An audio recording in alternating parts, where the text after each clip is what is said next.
Hello everybody and welcome. I'm your host Captain Awesomeness, and I am here in Bowling Green, Kentucky today to show you the Challengerfest that I was talking about in my previous videos. Now real quick, it is a Saturday afternoon. I just had a long drive down here from Cleveland. Kind of tired but still motivated, and what I'm trying to do is just basically show you guys all the cars that are out here. They're basically Dodge Challengers and Chargers that are out here. Pretty good turnout that's come up here, even though it is 90 some degrees out. But anyway, enough of my talking. I'm going to start showing you some cars. I'm going to kind of showcase a couple of them, have a conversation with a few owners, and then we will talk at the end. So here you go. Okay, so starting off with a burnt orange Challenger. A lot of these cars are pretty much the same in the way the overall chassis is, but inside of the hoods, man oh man, is the modification sick. As I'm walking down here, here's a Mustang that just kind of rolled in, but I don't know if they're part of this group. Oh, did I just say Mustang? That's a Challenger too. What a dummy me. Anyways, so as I'm going down here, there's a pretty special one that I saw, and I was like, I gotta show this to you guys. This gentleman, or ladies as well, is a Dodge Challenger that has a Pro Charger.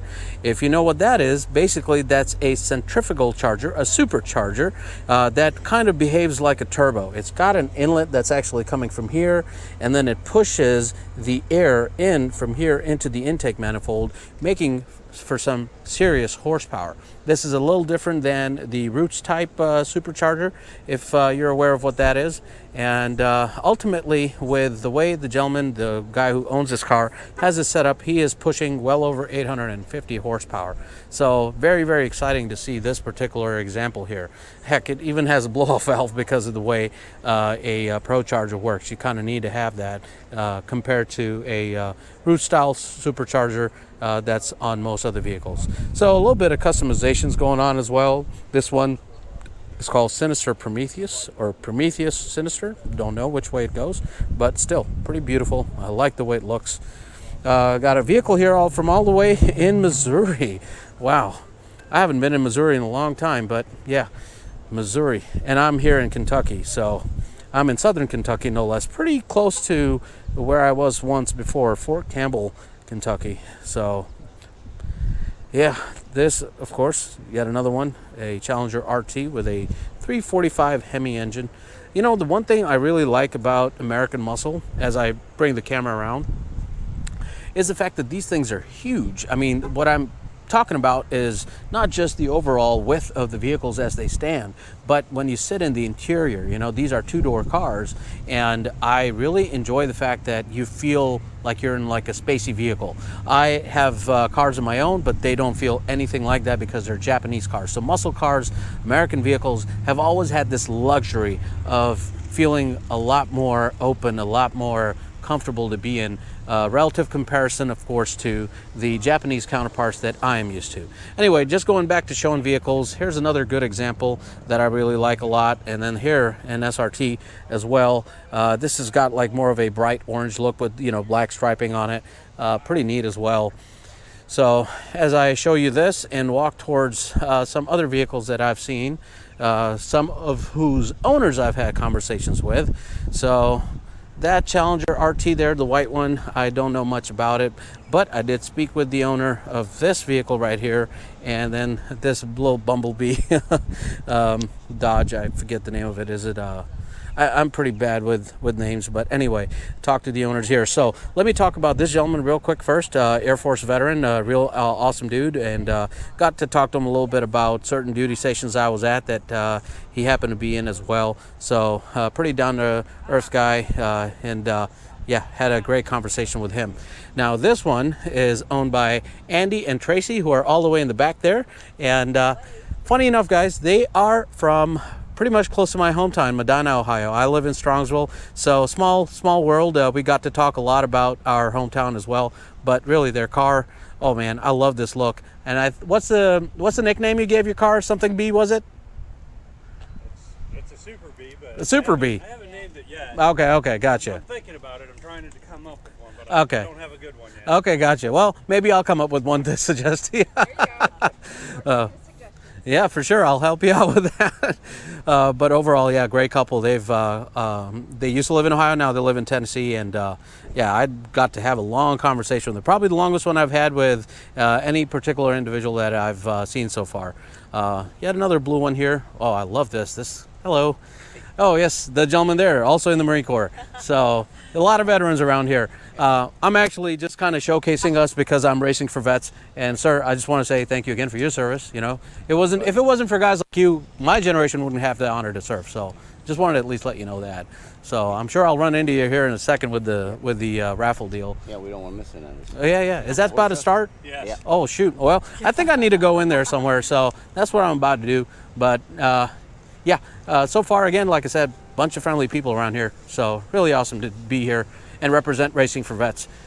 As I walk towards the 50-50 raffle that's about to happen, I want to showcase our team captain. I've been talking a lot about him. Now, he doesn't like to be on camera. So what I'm going to do is kind of keep a distance from him, as you do with every old pissed off veteran who is helping my wife as well. So Reiner is the person working right here with the shirts, trying to get it all arranged. My wife is trying to assist him with that. And then the gentleman in the back is Mike, who used to serve in the Marine Corps. So what we've done is, as they sort out the shirts, is that we've put our shirts out for sale, and we're just kind of sorting it through right now. As of a few minutes from now, what we're also going to do, like I said, is a 50-50 raffle. We have some other items that we're putting up for auction as well. So all the funds that we get for this goes towards benefiting our group in terms of acquiring carts, you know, getting opportunities out for veterans who deal with PTSD, anxieties, depression, and some other issues, to get them to come out of their shell. And this is a great opportunity to do so. Some of us are pretty functional, but a lot of us aren't. So this is a huge mission that Reiner put me on, and a responsibility that I'm more than happy to take on by representing our group and finding that support from those who come and attend big events like this. And as it is a fact, the organizers of Challengerfest support us like hugely. I mean, they do a lot for us, and I'm very, very, very appreciative of all they do, especially Lisa, one of the ladies that I've met, part of the Challengerfest, as well as some other individuals whose names I cannot recall. So anyway, we're about to head inside the hotel where we're staying at, and we're going to begin the auction process and the 50-50 raffle deal. So yeah, let's kind of see all that together, shall we? As soon as we got inside, we were first presented with a presentation of a brake kit, basically, and this is a brake rotor that this gentleman here was showing us with regards to how it's made. It's 3D printed, super light, does real good job in heat dissipation. So a pretty good presentation that we all got to enjoy here. And then we moved into talking about the state of affairs with racing and all that stuff. This gentleman here is one of the coordinators or founders. I don't recall, but the gentleman in the black and the green, they are pretty active with the group, and they do all the coordination part of whatever it takes to get this together. Then we moved into awards and prizes that each one of these individuals, as you see, started to get awarded for having the best car, looks, engine mods, all that stuff.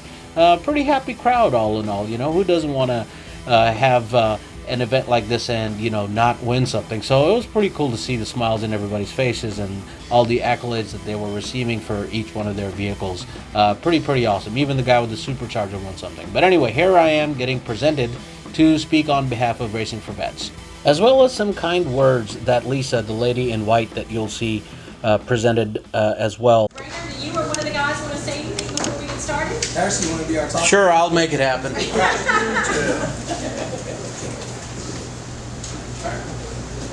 Hello everybody, I am Harris. If I'm not loud enough, let me know, I'll scream it. But anyway, we're Racing for Vets. We're based out of Cincinnati, as Lisa said.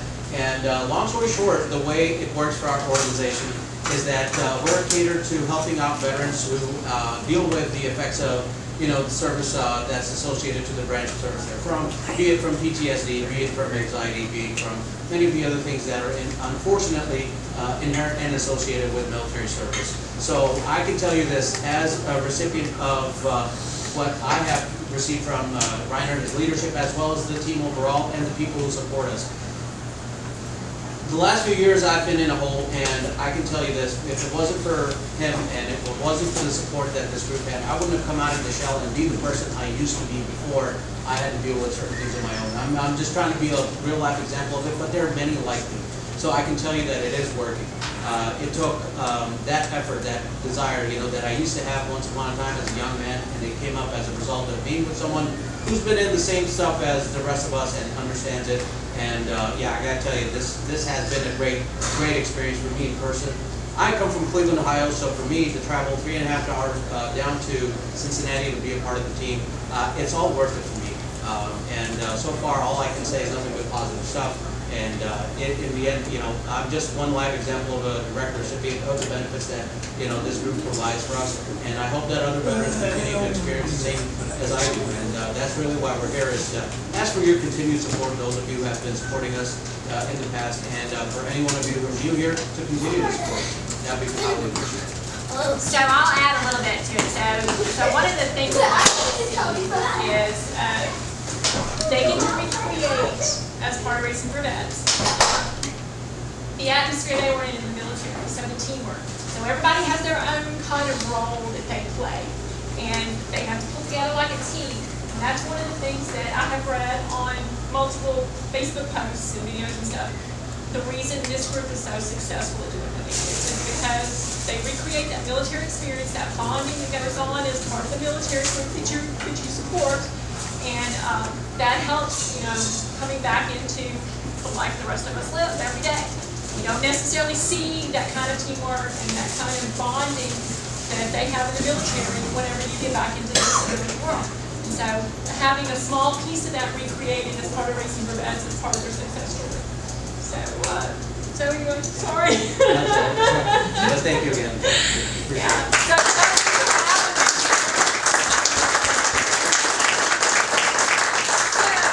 Began one of the main attractions, which was the auction that was being done, and all the proceeds were going to be donated to Racing for Vets, starting with the Mopar carpet, the Afghan deal, to this little basket that had some stuff included in it. I kind of sort of don't remember, but I can tell you Lisa was doing great in presenting everything. Followed by this little wooden flag or map of the United States with the flag of the United States on it. That was actually something I was able to procure from someone who doesn't want to be named. Then this little box, I think it had performance brake pads, or was it some kind of part? I don't remember, to be honest. Memory sucks for me. Then there was this little thing also that I got from someone who wanted to contribute. Basically, map of the U.S. with the U.S. flag on it, followed by a special bucket thing from Racing for Vets where you got a hoodie, a shirt, and then a bottle of rum. So definitely something that the crowd really, really loved. And the last thing that was most important was this wooden flag. My God, this looked beautiful. Hundreds of hours of work, and definitely went to a good cause on the auction. And with the conclusion of the auction, all of us then kind of proceeded on to go outside again of the hotel, where dinner arrangements was made for all of us. Basically, it was barbecue food, and it was good, actually. I liked it. I myself had brisket, and brisket is something that, if you haven't ever had it, it is probably one of the best ways to eat beef. It is yummy. So that's that on food on my part. I am a foodie, and yeah, my tummy, I think, also kind of shows that. But anyway, going back to Challengerfest. Now, I don't own a Dodge vehicle of my own, so this was not about me participating in anything or me highlighting myself, none of that. Again, the mission while we were out there was to gather donations in the form of the auctions that we did for Racing for Vets. Racing for Vets, as I mentioned before, is a nonprofit organization focused on supporting veterans who have had difficulty in transitioning from military to civilian life. Not all of us do quite well, and I'm one of them. I've admitted to that. But with the way Reiner, our team captain, has run our group, I am very thankful for the way he takes care of the team, the vehicles, the transportation aspect, you name it. He is a very, very hardworking guy, and he sacrificed a lot for those of us who sacrificed, not all, but still quite a bit for our country. So Reiner, thank you so much for making this happen for all of us, those of us who've been stuck in some kind of a rut basically, and found a way out, even if it's minuscule in some form or fashion. It's better than nothing at all. So that in itself is all creditable to Reiner. But at the same time, I have to thank everybody who showed up to Challengerfest, participated in the meetup, did the auction deal, did also donate to our group, and that's the key part. Challengerfest in itself, I mean, I personally enjoy all kinds of vehicles. I have a fast car of my own, but really the camaraderie, the closeness, how tight-knit everybody was, how nice everybody was, how willing they were in having conversations with each and every one of us. I mean, it goes beyond what I was expecting, And on top of that, one of the coordinators, Lisa, she is such a gem. I mean, that's the lady that was doing the auctions, kind of holding stuff up and putting that out there, and also put a lot of good words in for Racing for Vets.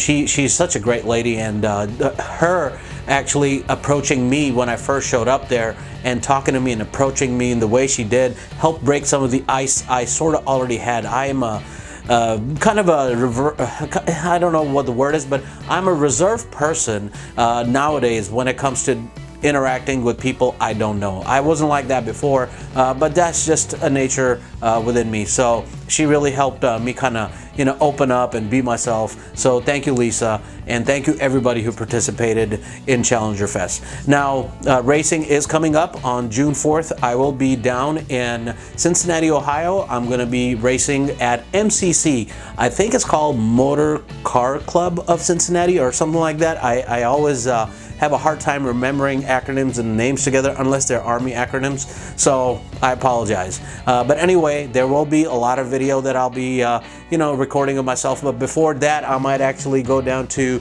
Atkins Raceway, which is about an hour and a half south of Cleveland, and maybe get an opportunity for some of you guys who do rental kart racing to see what outdoor rental kart racing is like in the United States. So lots of good stuff happening. I have been late on my videos, and I apologize for that. It's just I've got a lot of commitments going on.